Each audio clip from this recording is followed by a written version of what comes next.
convidados da TV Com, o presidente da OAB Regional do Rio Grande do Sul, Dr. Cláudio Lamáquia, o advogado criminalista e professor de processo penal na ISAD, aqui de Porto Alegre, Dr. Antônio Dionísio Lopes, o deputado federal do PT, Paulo Pimenta, e o deputado federal do PSDB, Nelson Marquesan Júnior. O Conversas tem o patrocínio de Funerárias Reunidas, Carinho, Respeito e Honestidade, Sicredi, Gente que Coopera Cresce, CIEE, Ações Sociais que Transformam, e Sistema Fê Comércio. Com você a gente faz a economia girar. Perguntinha para o nosso telespectador incrementar aqui o nosso debate. O nosso telespectador acredita, nesse caso, que o senador Demóstenes Torres perderá o mandato? Telefone 8401-0360 e responda opção 1, sim, vai perder o mandato por tudo que está acontecendo. Opção 2, não vai. A exemplo de outros casos históricos, não vai perder o mandato. São duas hipóteses. E pode também enviar a sua opinião para o e-mail conversas.cruzadas@tvcom.com.br ou pelo Twitter, @conversacruzada. E a opinião do telespectador tem aqui o patrocínio da vinícola Laurentia Vinhedos do Brasil. Dr. Cláudio Lamáquia, presidente da OAB Gaúcha, o que o senhor está pensando de tudo isso? E qual é o seu prognóstico? O que vai acontecer? Boa noite. Boa noite, Lazier. Boa noite, colegas de mesa. Lazier, o que eu posso dizer, o que a Ordem dos Advogados pode dizer, o que eu como cidadão tenho a dizer nesse momento é que estamos todos nós absolutamente chocados, escandalizados, né, com uma perplexidade a toda a prova, surpresos com tudo que nós estamos vendo, com tudo que nós temos recebido enquanto informações que dizem respeito ao senador Demóstenes.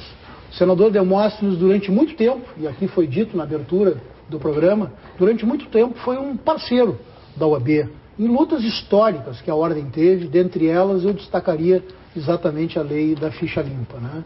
Ao ponto de ter prefaciado o livro do presidente nacional da Ordem dos Advogados. Portanto, para nós, neste momento, vem exatamente esta ideia de estarmos absolutamente chocados com a situação que se apresenta com relação ao senador Demóstenes. Como advogado, eu tenho que deixar muito claro uma situação que é, primeiro ponto de tudo isto, o amplo direito de defesa que deve ter o senador. Mas os indícios, mas as provas já colocadas, mas os trechos das interpretações telefônicas que nós temos com relação às conversas do senador Demóstenes com o Carlinhos Cachoeira, demonstram efetivamente que algo não andou nada bem. Muito antes, pelo contrário, algo andou muito mal neste contexto da relação de um senador da República com alguém que está inclusive preso hoje por envolvimento com o jogo, por envolvimento com diversas outras situações. Então, efetivamente, nós todos temos que começar a pensar exatamente no contexto desta situação que está posta hoje e por que ela nasce, da onde ela nasce. Nós temos sim, e eu espero que assim seja, que o senador possa ter o seu direito de defesa. O senador já perdeu, inclusive, um momento, Lazier, já deveria ter vindo a público para dizer se os fatos que são revelados são verdadeiros ou não. E nós temos uma máxima que diz que quem cala consente, mas ele deve ter a sua estratégia de defesa montada. Mas o fato é que tudo que está sendo divulgado hoje é muito sério no que diz respeito ao senador Demóstenes. Mas nós temos que ver, como dizia, o nascimento de tudo isso. Eu acho que nós temos que pegar mais este escândalo, e aqui, Lazier, trouxe mais uma vez para ti o número de escândalos que nós já temos na medição aquela. Várias vezes já tratamos disso. Veja bem. Enquanto está o número? De 2009 a 2012. Nós chegamos agora com a situação do senador Demóstenes a 230 casos. 230 casos 230 no Congresso escândalos. Nacional. 230 casos de escândalos envolvendo o Congresso Nacional. Grande parte desses casos, eles têm origem aonde? Eles têm origem exatamente na questão do financiamento privado de campanha. Nós precisamos urgentemente, deputado Pimenta, de uma reforma política neste país, deputado Marquesan. Nós temos que buscar as forças vivas da sociedade, o Congresso Nacional tem que, de fato, se movimentar nesta linha, porque não é mais possível que nós tenhamos, a cada novo momento, denúncias como essas. Esta, envolvendo o senador, ela traz um contexto muito maior, exatamente porque este senador era o senador que era tido e havido como o arauto da verdade, da defesa da ética, da moralidade, a ponto de estar, em inúmeros momentos, presente dentro dos eventos que nós realizamos, que a OAB realizou.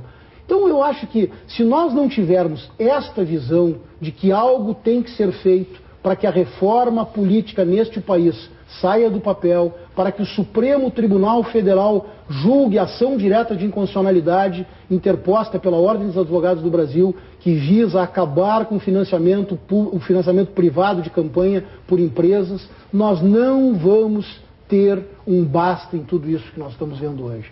São casos e casos que vêm a público, que são denunciados, e nós ficamos todos, em cada novo escândalo, perplexos.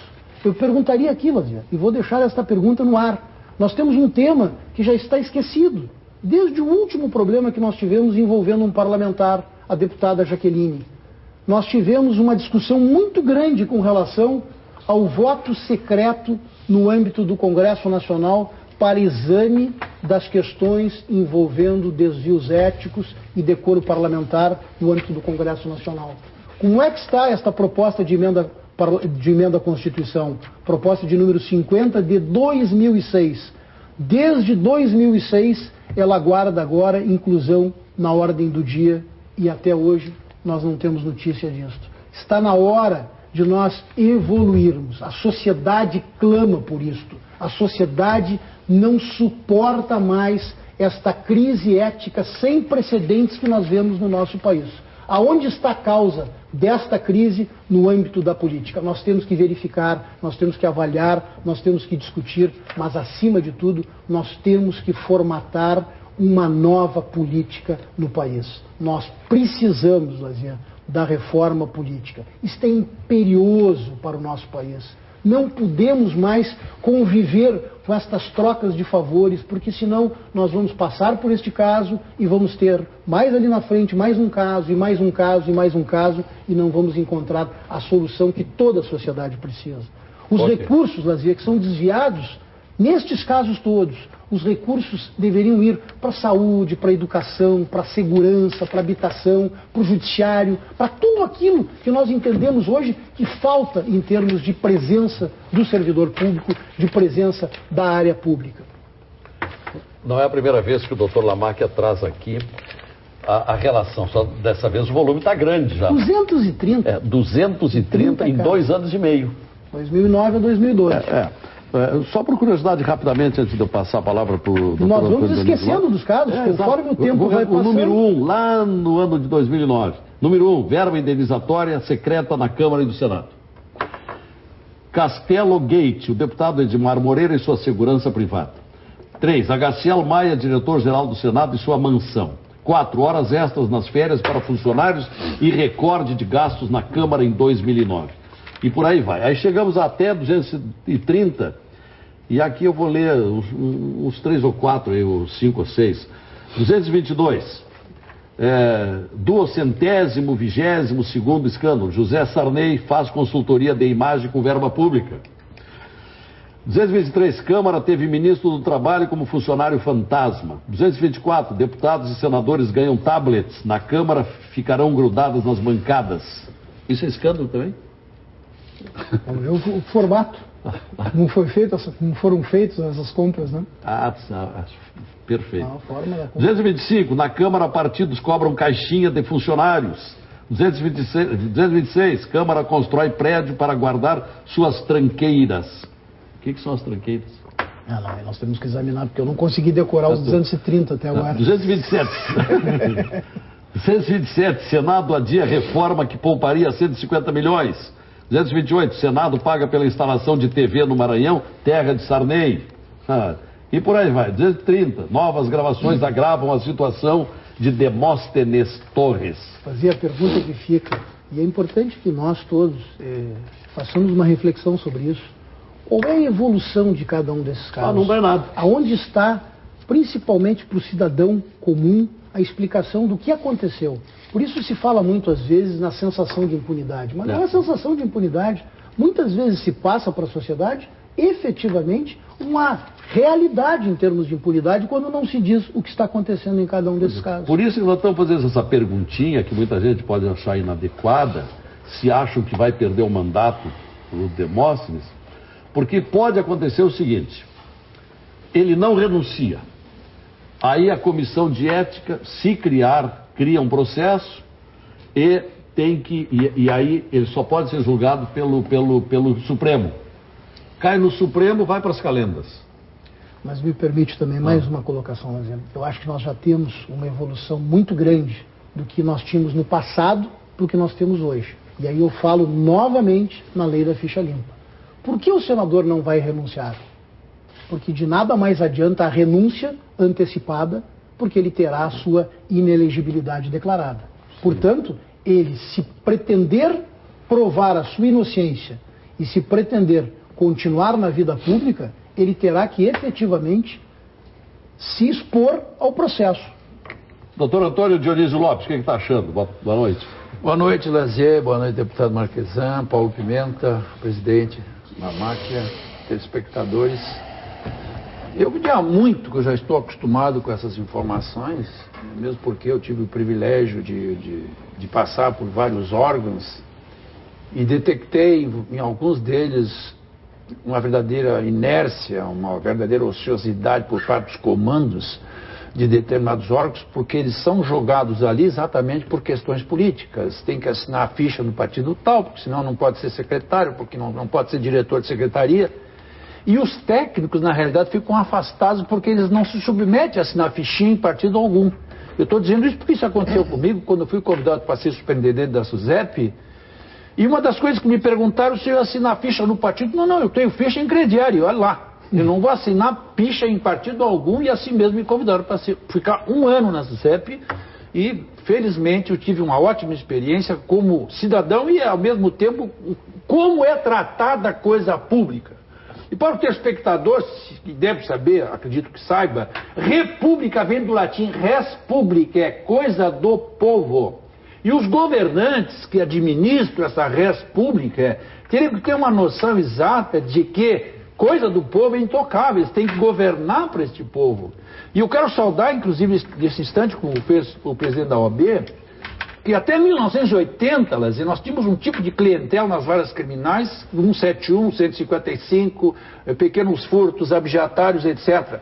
E com o advento de novas leis, lavagem de dinheiro, crime de sonegação fiscal, etc., parece-me que houve um levantar de olhos, um olhar vertical, para que nós também viéssemos a cuidar desta criminalidade vertical. Exatamente com essa observação é que surgiram essas figuras do nosso cenário.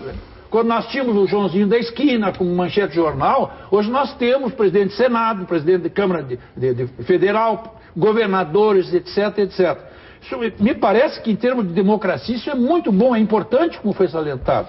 Agora, eu não posso deixar de ser, nesse instante, um pouco técnico, e devo ser técnico, porque eu não gosto de fazer discurso populista. Eu quero fazer um discurso técnico para mostrar para a sociedade o que importa nesse instante. Em cada investigação que se realiza, tem que ficar bem claro qual é o objeto dessa investigação. Quem é o inquisidor e qual é o objeto dessa inquisição.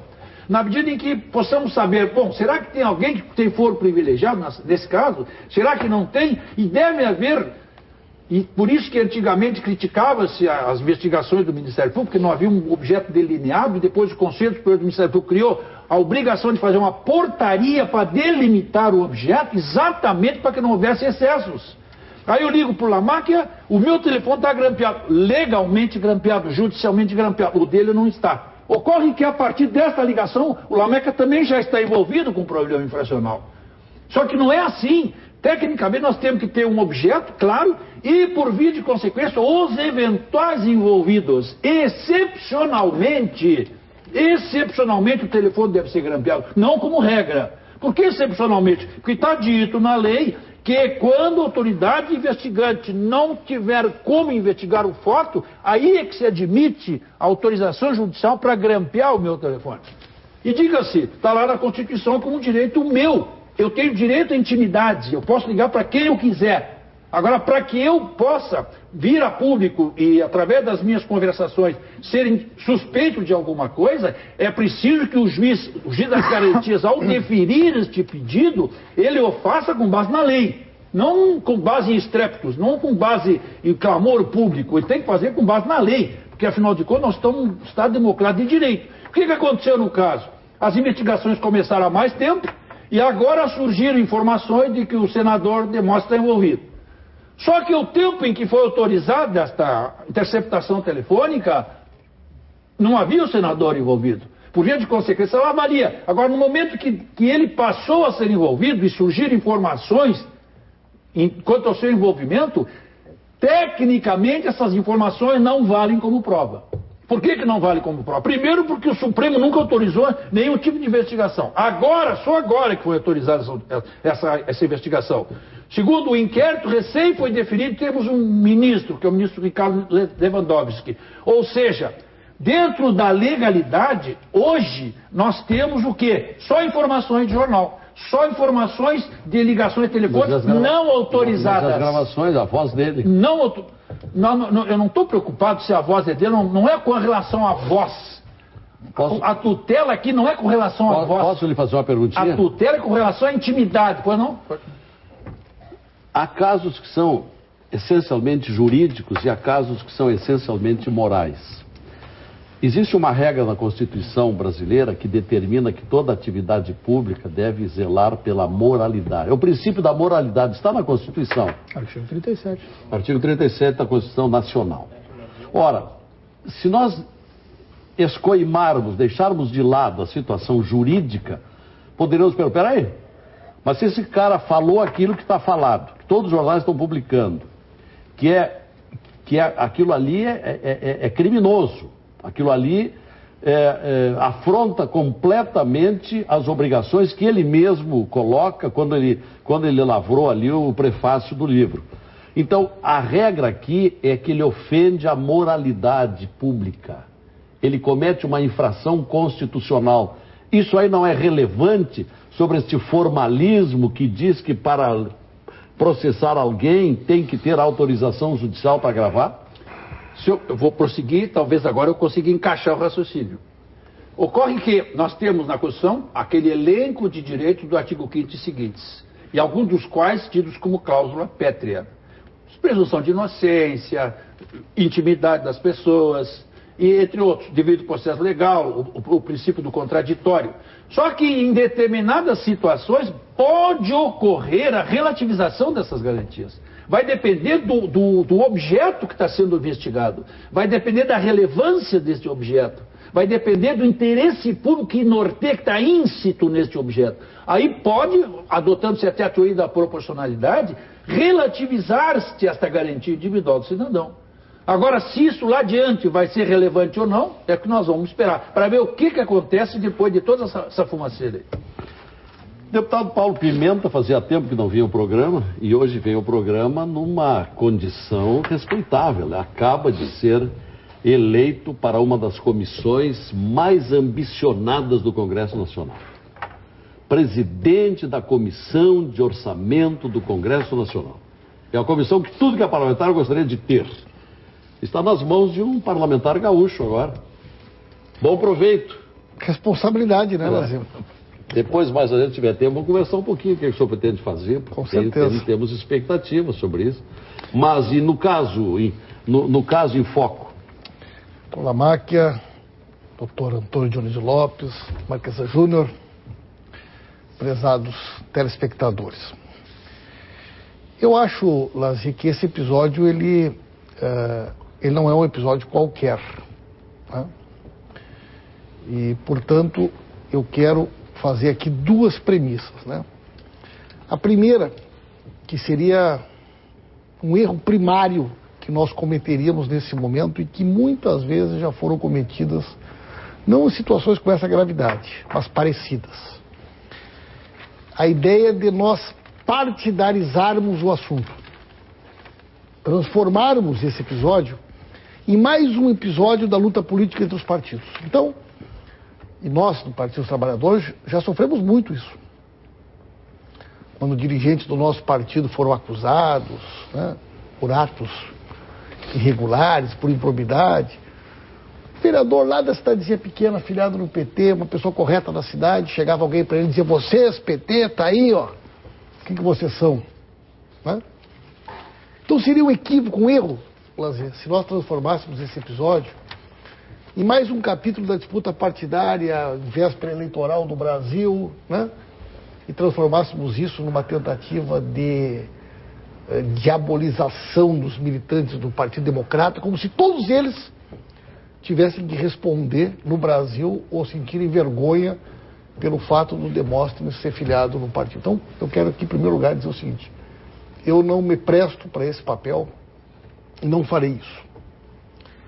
Segundo lugar, nós criarmos uma ideia de que as pessoas, porque elas estão na vida pública, elas não erram, né? Como se nós, pelo fato de estarmos num cargo, seja ele o vereador, deputado, né, fôssemos pessoas imunes a cometer equívocos e erros. Erramos todos nós, eu já errei muito. Todos nós. Né? Às vezes um prefeito, um bom prefeito, cometeu um equívoco na administração de uma verba pública, foi condenado, e a gente acaba assim, colocando tudo no mesmo saco. Como se um ato de má utilização do recurso por um erro formal, sobre uma conduta inadequada num determinado momento impensado de alguém, pudesse ser comparado com o que nós estamos assistindo, Lazer. Nós não estamos assistindo aqui um problema, né, escândalos ali que o doutor Lamacchia traz, muitos deles da imprensa. Então, deputado fulano responde por crime ambiental no seu estado, né? Fulano de tal abonou a falta dos colegas. Pessoal, nós estamos tratando de uma coisa muito diferente. Nós estamos tratando de um escândalo de proporções que envolve o cerne da República. Aqui nós temos envolvido o Senado Federal, possivelmente isso tem ramificações do Poder Judiciário. Acha que tem? Com certeza, Lazer. É mesmo. Nós temos aqui... Qual área do Judiciário? Em várias esferas. Nós temos aqui denúncias de que alguns dos principais órgãos da imprensa do país estão envolvidos. Quais, por exemplo? A revista Veja. Né? Aonde que ela está comprometida? Fazia todos os últimos grandes escândalos do Brasil, desde a denúncia da Loterge do Rio de Janeiro, passando pela denúncia dos Correios, caça-níqueis, todos eles foram dados por um mesmo jornalista que tem 200 ligações com o Carlinhos Cachoeira. Tá, mas as denúncias tinham procedência ou não? O que se está investigando? Né? O próprio... Vi hoje o Ministério Público, indícios, de que muitas dessas matérias, elas tinham lado de verdade, mas eram matérias encomendadas, em função de brigas comerciais, por controle de mercado, de atividades criminosas, de disputa de controle de jogo. Receita Federal, Carlinhos Cachoeira tinha tentáculos dentro da Receita Federal, combinava nos aeroportos o dia, a hora, o voo, para trazer os produtos de Miami, dos Estados Unidos, do contrabando e tudo mais, né? E, Lazer, vou lhe dizer uma coisa, eu nunca acreditei esse tal do soldadinho do passo certo, aquele cara que ele é sempre o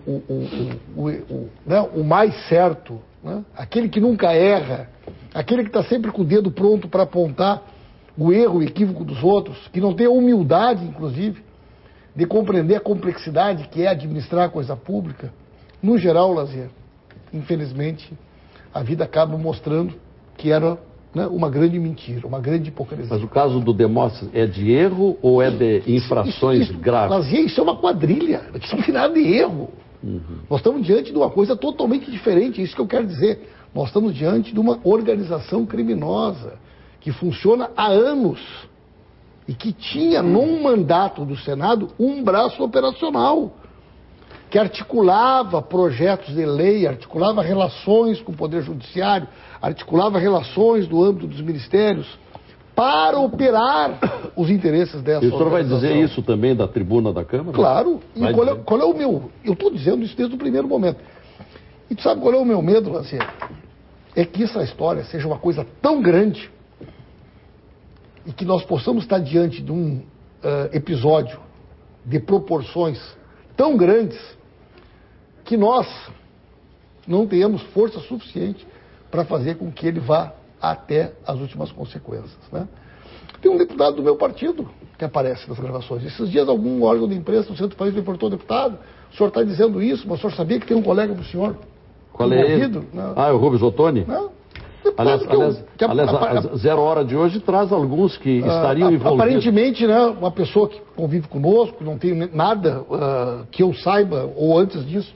Agora, é lamentável. Deixa eu ler os nomes. Né?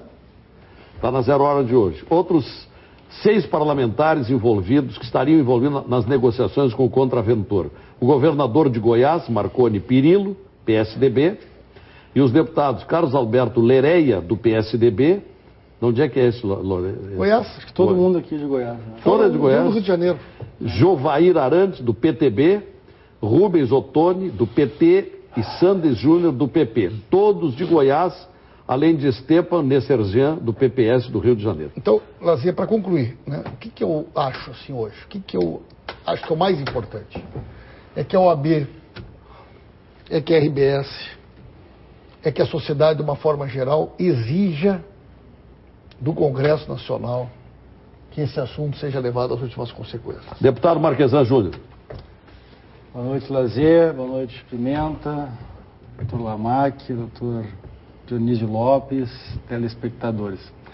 Se tivesse que resumir numa frase isso, seria: me caíram os butiás do bolso. Porque Os meus também, né? o senador Demóstenes era para mim uma referência não só na questão ética, mas na questão técnica da postura dele, da preparação para cada audiência pública, para os mais diversos temas. Era alguém que eu gostava de assistir, que tinha uma racionalidade nas suas colocações, não era um demagogo, etc. Então isso foi como se um pequeno ídolo, né, uma pequena referência se sumisse, desaparecesse lá em Brasília. Em Brasília é difícil da gente ter algumas referências. Então, quando uma desaparece dessa forma, a gente realmente, para mim, foi quase que uma namorada que me abandonou, entendeu? Uma lamentação. O ídolo de barro, como mostra hoje a caricatura da Zero Hora. É algo muito que quebrou-se me chateou. Eu acho que ele é a bola da vez, né? O Demóstenes é a bola da vez e ele, acho que haverá uma grande pressão para ele perder o mandato, primeiro porque os partidos da base do governo devem ter um certo rancor com ele, então vão pressionar para isso. Segundo, porque o DEM também não vai restar nada para o DEM a não ser pressionar para isso. Então eu acredito que ele deve perder o mandato por essas questões. Mas eu quero dizer que eu acho que a gente não pode simplificar as coisas, né? O problema não está na política, eu acho que a solução está na política.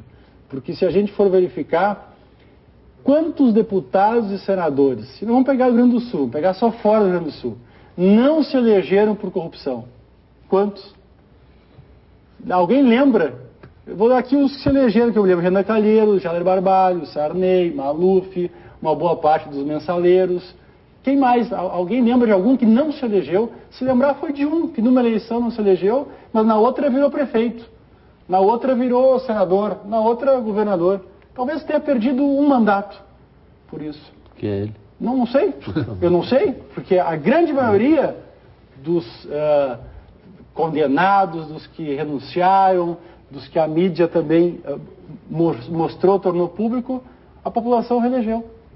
Então, eu acho que ele é a bola da vez de algo que é permanente e que vai continuar acontecendo, porque, de novo, não é na política que está o problema.